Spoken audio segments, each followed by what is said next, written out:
it won't run out on me halfway through class. Okay. All right, so I'm going to apologize for sitting down, but I have an infection in my foot, so I'm going to sit as much as I can. All right, so last week you should have watched Dr. Berkey's lecture on qualitative research. Hopefully you watched that, because I don't know anything about it, so don't ask me questions. There is a document up on Blackboard for you analysing qualitative data that she had found, so that should help you out a little bit with any qualitative papers that you want to read. I'm going to cover the quantitative stuff because that's what I know.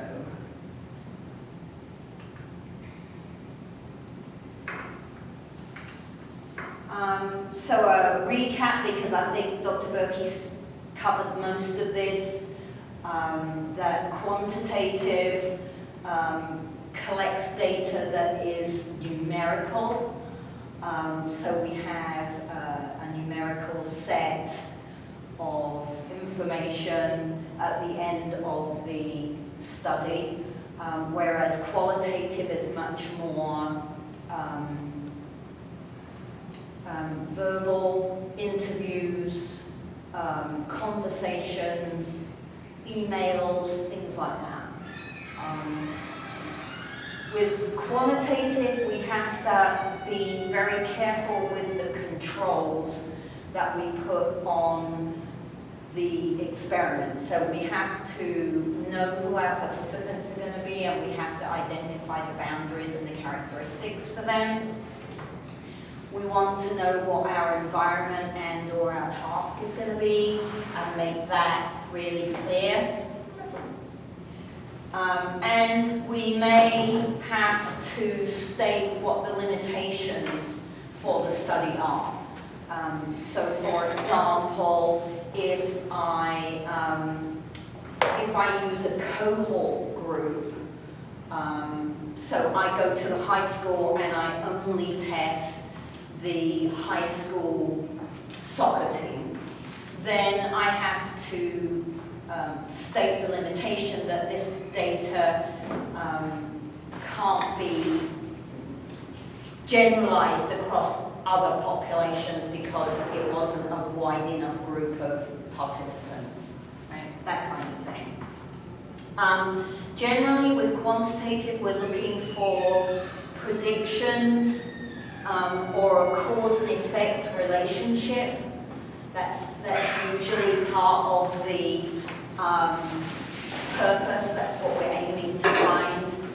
And we often will use a within subjects design or a between subjects design. So I might have a group of people and I measure that group of people 2, 3, 4 times, and I compare their data across their times. That's a within subjects design. A between subjects design would mean I have at least 2 groups, maybe more, and I'm comparing results from one group against another group. Okay? Oops. Somewhere I'm missing. I'm missing.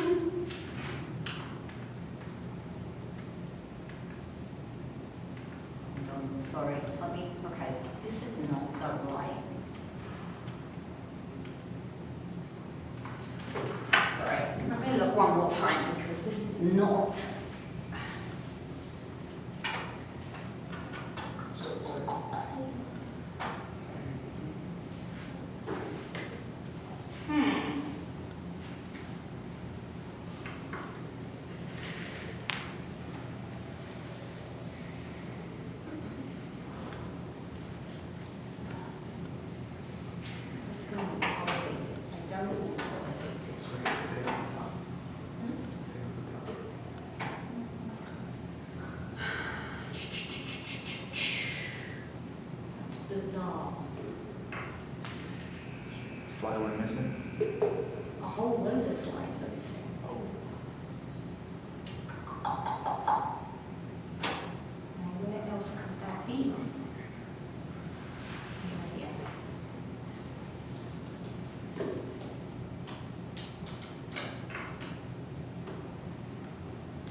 if I have the correct slideshow up on that one, I can use it from there.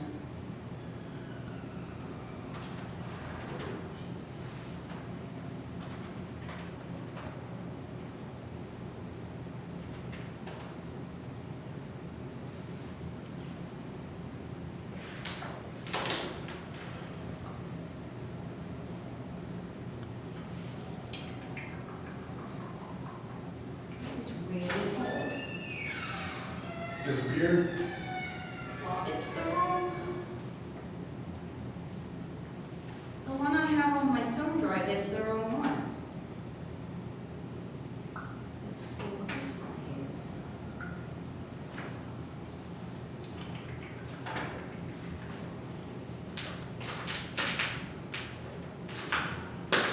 No, these are all the wrong one.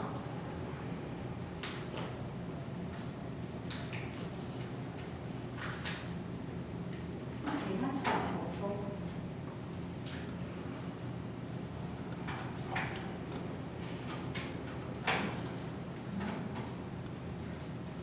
Hang on, just squish.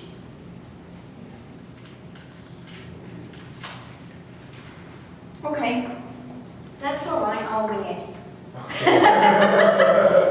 Usually what we do. What the hell? Yeah.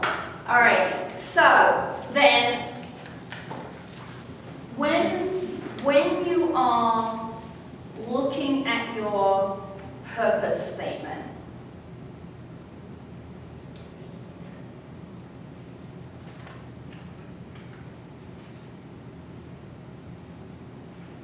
oh,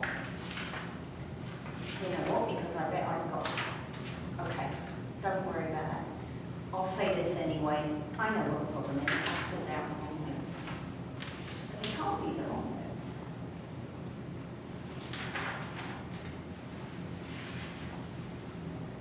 All right, I may repeat this later in the semester.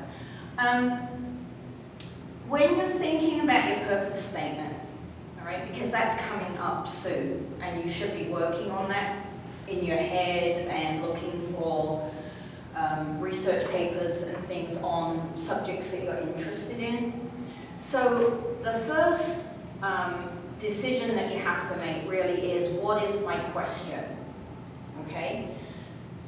Once you've made the decision of your question, then you're going to decide whether or not the data that you produce from that question is a quantitative study or a qualitative study. So once we've done this information today, I don't want you to be looking at your research papers going, oh, I want to do a qualitative study. I don't want to do a quantitative, right? That's, you have to find the question first, and then once you have the question that interests you, then we'll decide whether or not it's quantitative or qualitative. So you can apply it after you find what you want. Yeah. Yeah, because it really depends what the question is as to how you're going to construct the study. So you shouldn't be saying ahead of time, oh, I want to collect interview data. So I want to do a qualitative, because that, it might not fit the question that you have, right? So if it's quantitative, then we're going to look at what type of data and the level, and we'll look at the statistics in a couple of weeks, the kinds of verbiage that you're looking for in the papers that you're reading, okay, to help you out with that.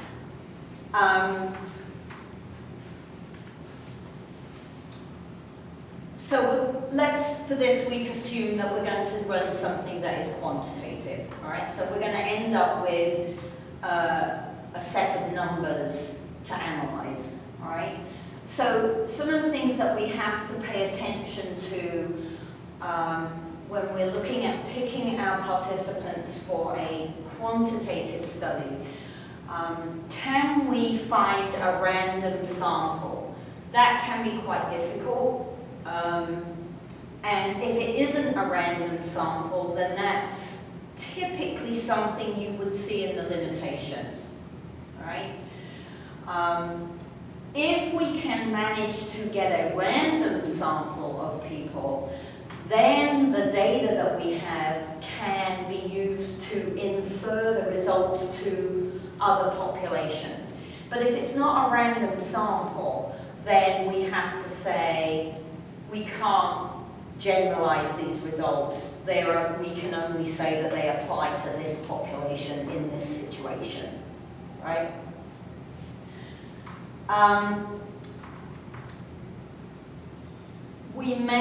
You might see the language that it was purposive sampling. That means that they had quite a large sample and they divided it up on a specific characteristic before they went ahead and collected data. You may have systematic sampling. So on a university campus, you might sit outside the cub and just grab every 10th student who walked by and ask them if they'll volunteer for the study. That would be systematic. Or more usual, just because it's easier, is that we see volunteer or convenience samples.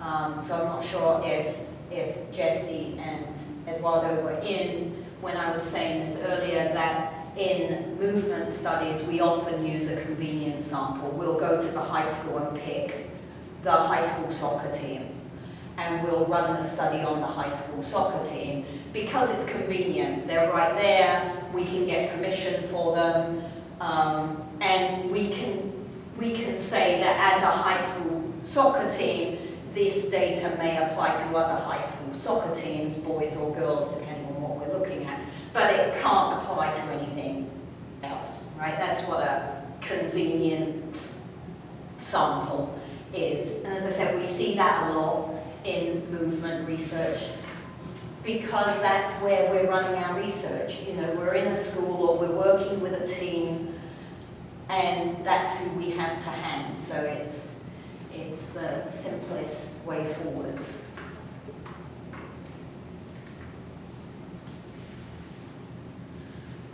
All right, so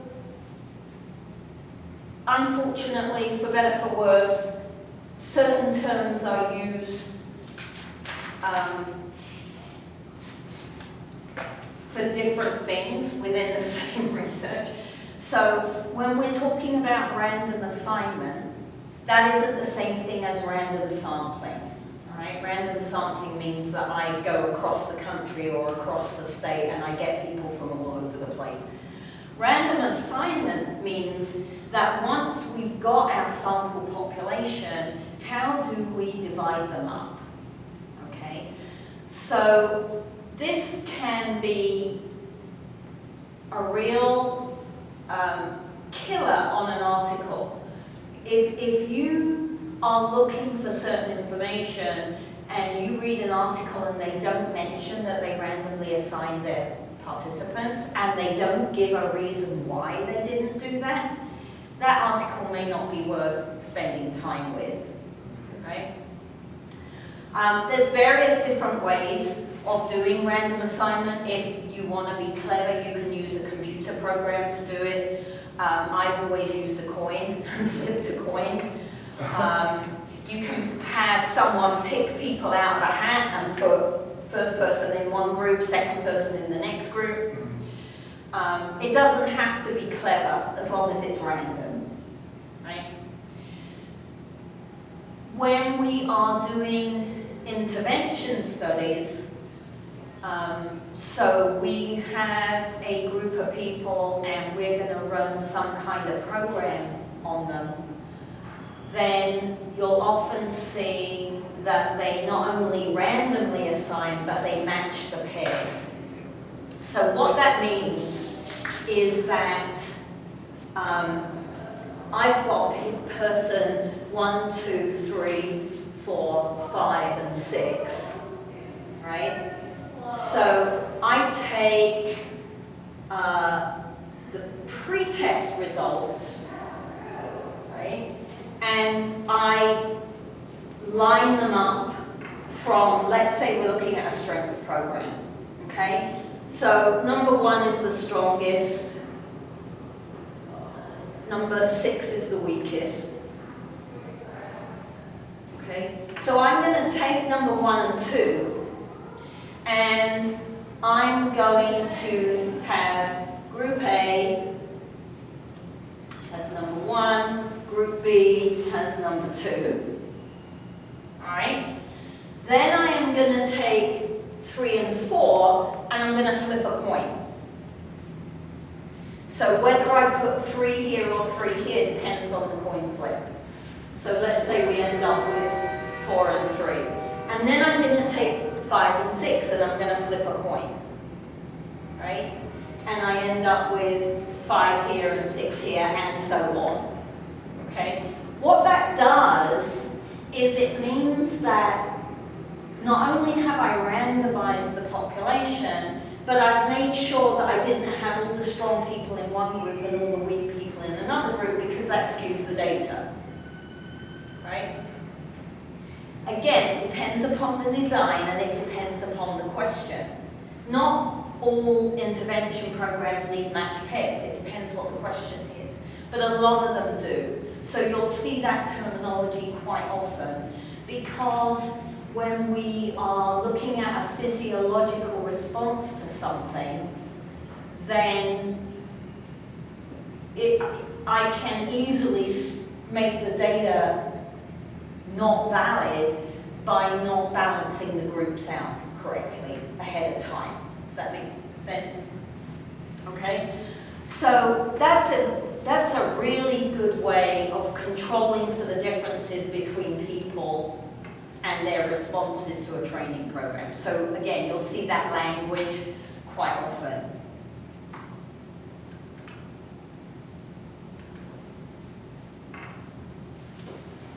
Okay, variables. So I mentioned this the other week, kind of threw it in there and didn't do very much with it because I knew it was coming, that we were going to explain it in a little more detail. All right? In quantitative research, you have dependent and independent variables. The dependent variable is the thing that you're interested in, okay? And this is the thing that we measure to see whether or not whatever we're doing made a difference, right? For your purpose statements at the master's level, you should only have one dependent variable, right? And if it ends up being a quantitative study, I should be able to identify that variable within the purpose statement. All right, so again, it will depend what your question is, because if you listen to Dr. Berkey's lecture, you'll know that in qualitative, they don't really identify variables like this, right? They just jump in and start asking questions and they create stuff as they go along. Gives me the heebie-jeebies. It's like, oh my God, no! No! Right? It's just, you know, when you're a really strict quantitative researcher, the qualitative stuff just gives you like the collywobbles.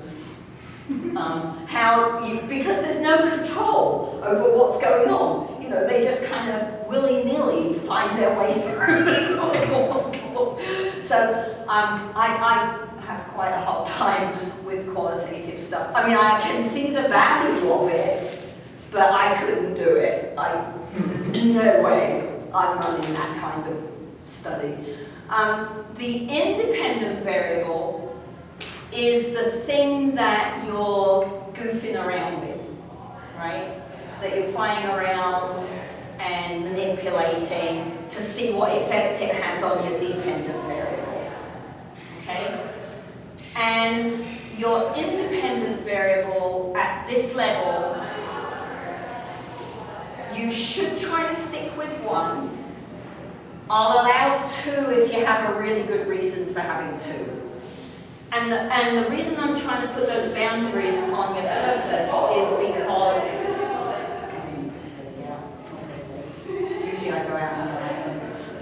I forgot to put the quiet on. The more variables you have, the more complicated the study becomes, the analyses become, the lit review become, everything becomes more complicated. So we want to, because at the master's level, we're just trying to get you kind of into the idea of research and how fun it can be, because it's really fun. If you've got a question that you're just like, wow, I'd love to know the answer of that, you know, it can be the best thing is to run the study. It takes a lot of time though, right? And so in our program, not very many people choose to do that.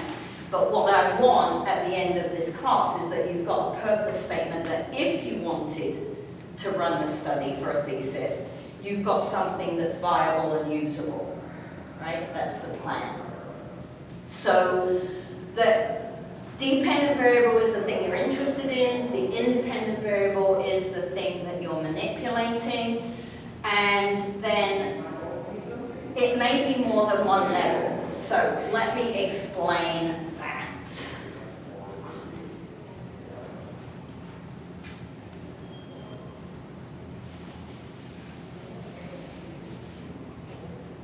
So what I mean by more than one level is that you may, let's say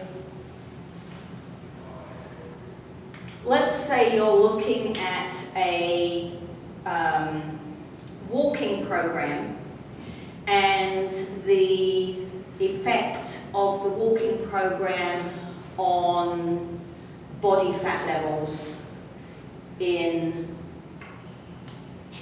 participants aged 15 to 60, right? Or let's make it easier.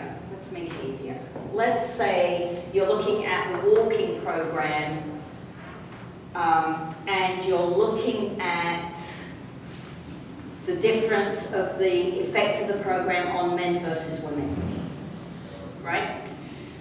So your dependent variable would be percentage fat loss, right? Because that's the thing of interest. The independent variable would be sex.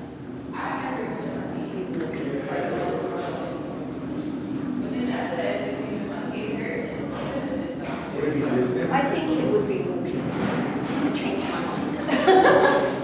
I think for that example it would be walking program, because that's the thing. And then sex would be an independent variable, but you have two levels of that. You've got males and females,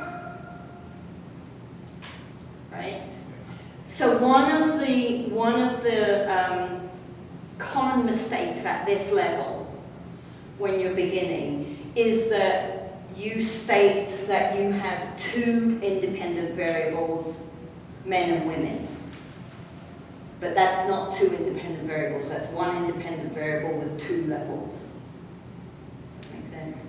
Mm-hmm. And that happens a lot when we get to the end of the semester and people are doing their presentations and they're describing their variables. A lot of times people get the description and the level wrong on their independent variable, right? So, I mean, it's not the end of the world, but it's nice when you get it right, because that's, woo, that's, that shows that you really understand the concept of it. And I have to be honest, even in grad school, it took me, well, I gave up actually. I wrote a little Cardex card with dependent variable and independent variable on it that I carried to class. It was tucked in my textbook all the time, because it took me forever to get these two straight. I don't know why. I just could not get them straight in my head. I got them muddled up all the time. And if you get them muddled up, it messes up all the statistics and everything else. So, however you learn which one's which, use whatever works for you. Okay, so this idea of design, which we've been battling with on the summary papers all semester, it's hard, right? I think picking out the design when you don't have a lot of research experience is quite tricky. And quite honestly, when you write a summary, the design is not something you would usually highlight because it would be obvious by the way you summarize the paper. It's just that I wanted you to start thinking about it because it can be a difficult concept to identify. So the design might be that they have independent groups. So I've got a group of people from Boston and a group of people from California. Right? Repeated measures is one that we see a lot of in movement research because we often have to pre and post test, at least pre and post test, if not do 3 or 4 different data points. So you may see pre-post, that would mean normally there's only 2 data points. If they use the term repeated measures, then it might mean that they've got more than 2 data points, that they did a mid-measure and a post-measure and then a delayed measure 3 months later or something like that, right? Crossover designs, if you see the term crossover, sometimes it'll mean that they're doing how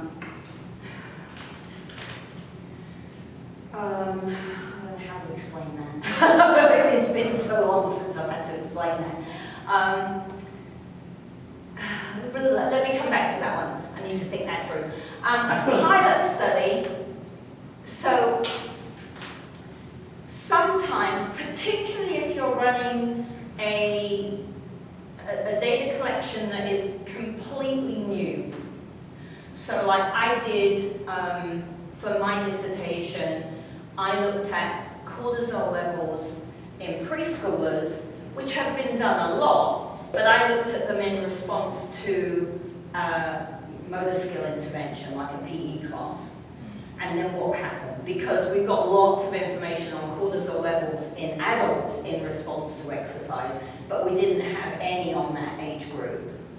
So I kind of took 2 different things and locked them together for my dissertation. So, I'd never collected saliva samples before. So I had no idea that you have to have enough saliva on the little skewer thing, otherwise when you spin it nothing happens and you don't have any data, and that was a whole, so that was a waste of time. So doing a pilot study sometimes is a good idea if you're checking your methodology out, like I don't really know what I'm doing, so I'm going to run a pilot on just 5 people and see what happens. And then if I get good data off the pilot, then I know I'm doing everything right and I can do it on a bigger sample. Rather than waste time and resources collecting your big sample straight away and then find out that you didn't do it properly. Right? So you'll often see people, they'll do lazy things like they'll report their pilot study and they'll get that published. And then they'll publish the real data as well, so they get 2 publications out of something that really is only 1 publication. But you can't blame people because we're under so much pressure to publish. I mean, I get in trouble all the time because I haven't done anything for years. And How does that work? Like, how does it work for you? for me? Well, I have tenure, so they slap me hard. And I go, yeah, I'll do it next year, and then And you have to pick something to research. I have to. I have an ongoing research agenda, and I mean, I have quite a lot of data. I just don't make the time to write it up because I prefer teaching. So yeah, I'm trying to, I'll have to come back to crossover and I'll put it in the discussion board because my brain is completely blank on that right now. Oh, and that looks like it was it. I have, yes please.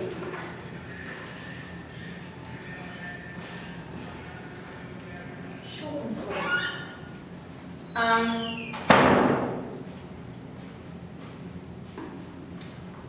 I have returned everybody's article summary 4 today.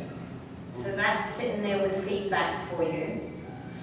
Article summary 5, I am considering switching some of the points around.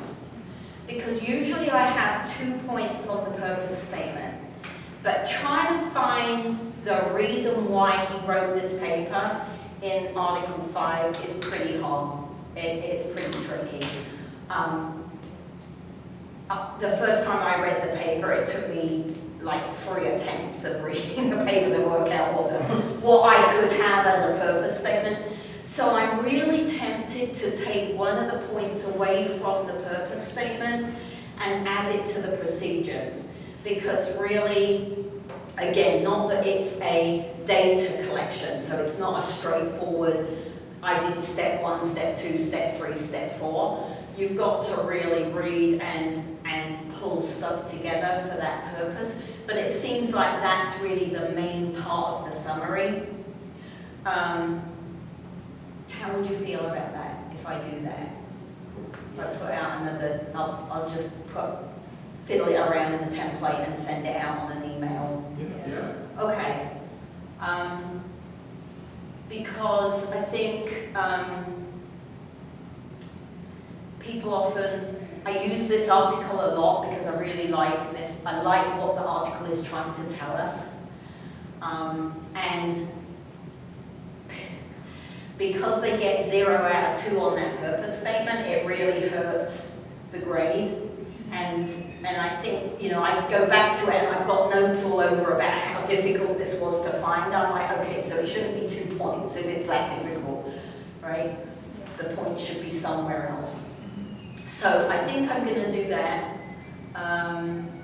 And I will send that out possibly this evening while I'm downloading this. And then if anybody wants, so try to use the discussion board more for questions if you could, because when you ask them in the email and I reply back, then everybody doesn't get the benefit of that. So if you're going to ask a question about something and you're not going to come into my office and see me, try to think about putting that up on the discussion board so that I can answer it there and everybody gets it. That was one thing I wanted to say. And then the other thing was just, you know, if anybody wants to send me drafts, then by all means send a draft. I'll send you a draft. Yeah, send a draft. As long as I get it, you know, before too late on a Saturday after lunch, then I can mostly turn it around. And if I don't turn it around in time, I'll offer you an extension. If you need an extension for any reason, like I know you guys have homecoming, I have no idea what that means. I don't know what it involves. But I'm presuming it means you're going to be really, really busy on Saturday, right? So how the hell are you going to make the deadline? Yeah. And do a good piece of work? That's the thing, right? You can stay up till 3 o'clock in the morning and send it in, but it's not going to be any good. So I would rather that you asked for an extension, because I'm not going to grade, I'm not even going to start grading it until Tuesday, because that's the day I don't teach, and that's my grading window, right? So there's plenty of wiggle room for an extension if you want one. You gotta ask for it, that's all. Can we have that on the table right now? Yes! Just let me know when you want it till. This, I'll put it on the table. Yes. Drop me an email and just say, you know, I need an extension till Sunday night, or I need an extension till Monday night, so that I've got it there to remind me when I'm grading not to deduct points for it being late. Right? Yeah. I know everybody thinks I'm the evil witch from hell, No, but it's just that simple people have to communicate with me, that's all. What else did I want to say this week? I think I just want to, I said it earlier at the beginning, but I just want to repeat, you should be working on these purpose statements, or at least a research question that we can turn into a purpose statement if it's a quantitative paper. You have to submit at least 2 references with the purpose statement. So you should be finding papers to come in with that, because that comes in pretty soon. Because that's a midterm grade thing, right? And we're almost at midterms already. So make sure that you're chugging along on that in the background, because otherwise it becomes quite a large piece of work if you try to do it in a short amount of time. But if you just check the database for half an hour every other day and type in something you're interested in and see what comes up and download any papers that look interesting, you can always look at them later on, but if you don't start trying to find them, then that can become onerous. Right? And I think that's it. I think that was all I had. I knew it was short and sweet. It would help if I had picked up the right set of notes. Oh well. Is the purpose statement supposed to be in like a Vigo question format, or? If it's very clearly quantitative, then it can be the purpose of this study will be to or is to, right? If you're not sure, then it might be more questiony. So, what are people's feelings, or what are people's responses to the idea of having male head coach and male assistant coach for a female athletic team, right? Well, that could go either way, depending on what it is you really want to know about it. So that could stick as a question. I would send that as a draft to me so that I could have that conversation and we can identify, is this going to be a qualitative study or is it going to be a quantitative study?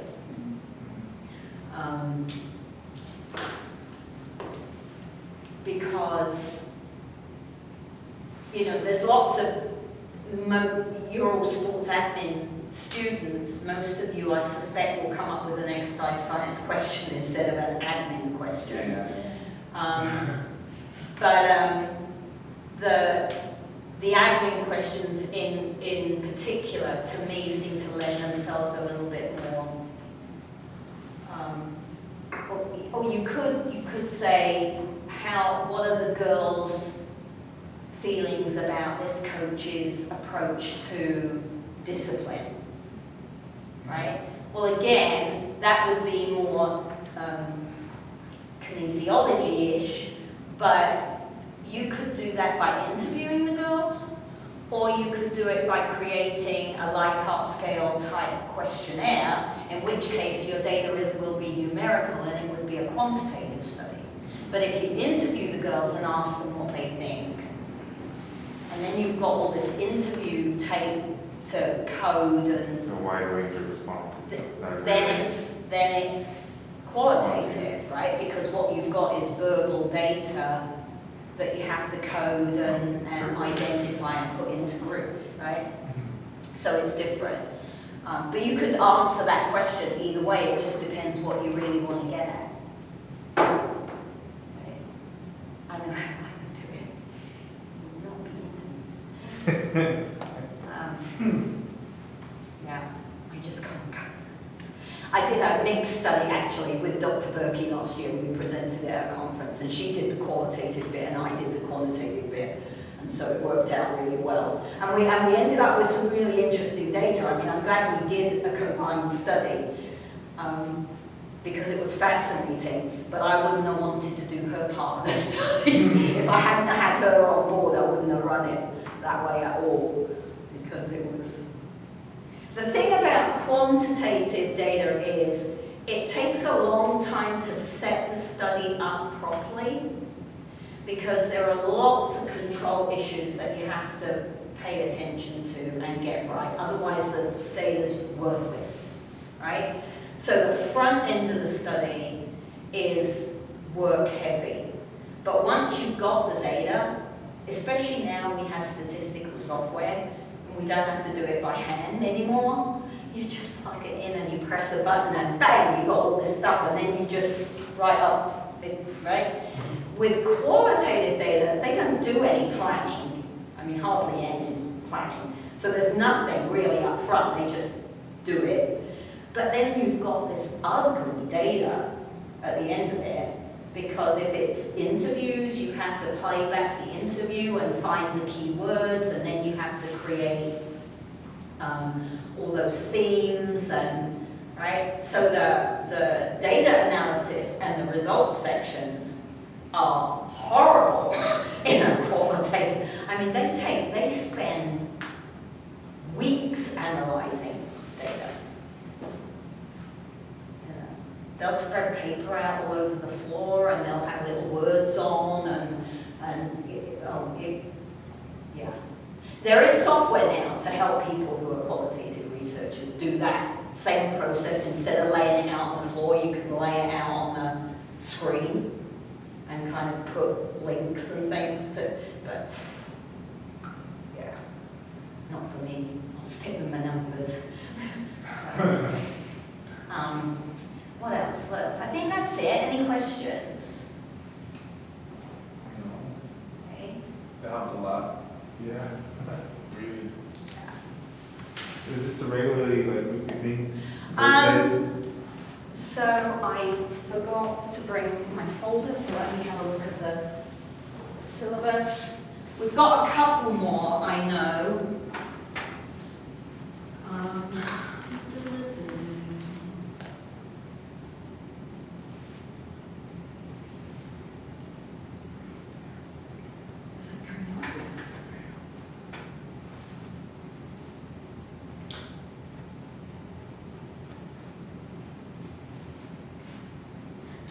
Okay, so we are, let's make that bigger because they won't be able to see it on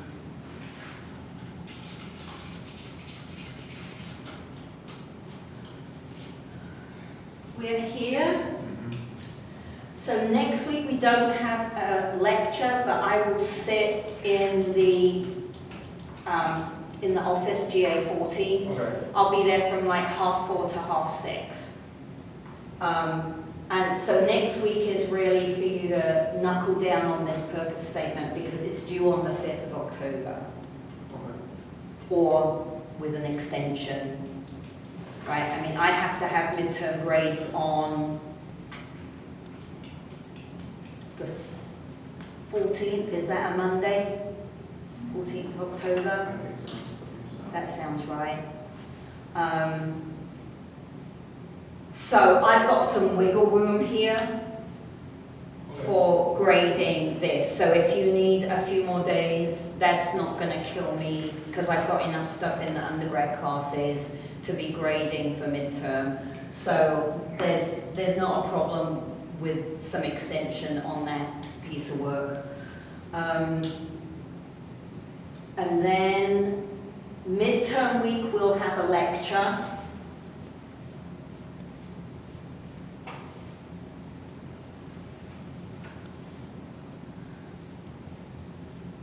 The 17th we'll have a lecture, the 24th we'll have a lecture, and then that's the last lecture. Then there's 1, 2, 3 weeks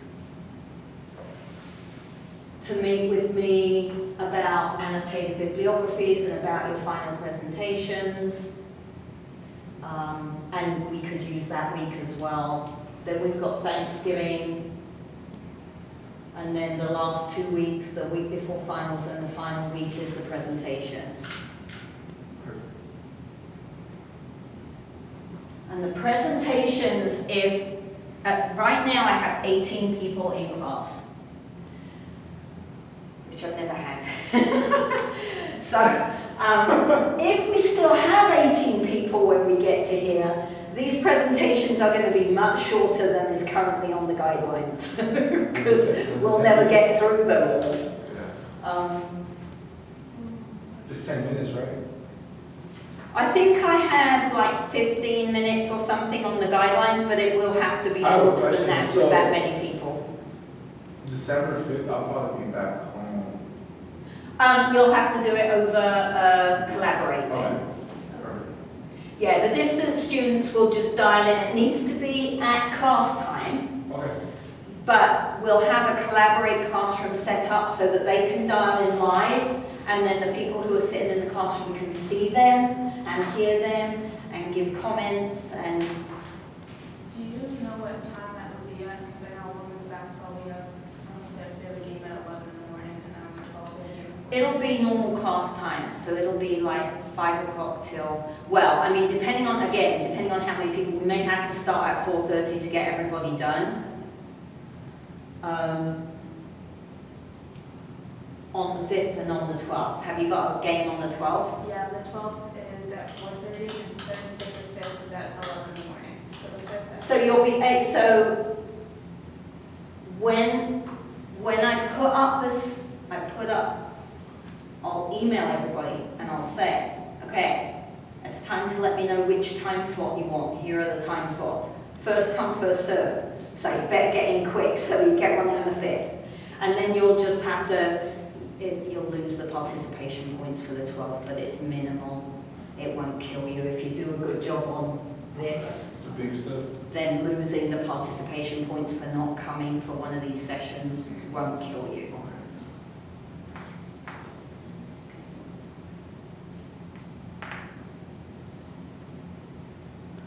Any other questions?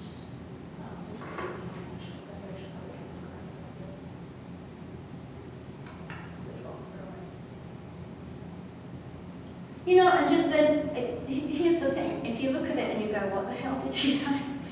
Just email me, right? Or go in the discussion board and ask a question. I mean,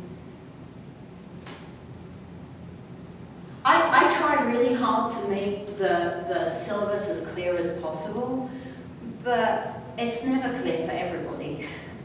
I mean, that's just the way it is. People go, oh, I didn't know that's what that meant. And I'm like, that's so obvious. But it clearly wasn't obvious to other people, right? I mean, Yeah.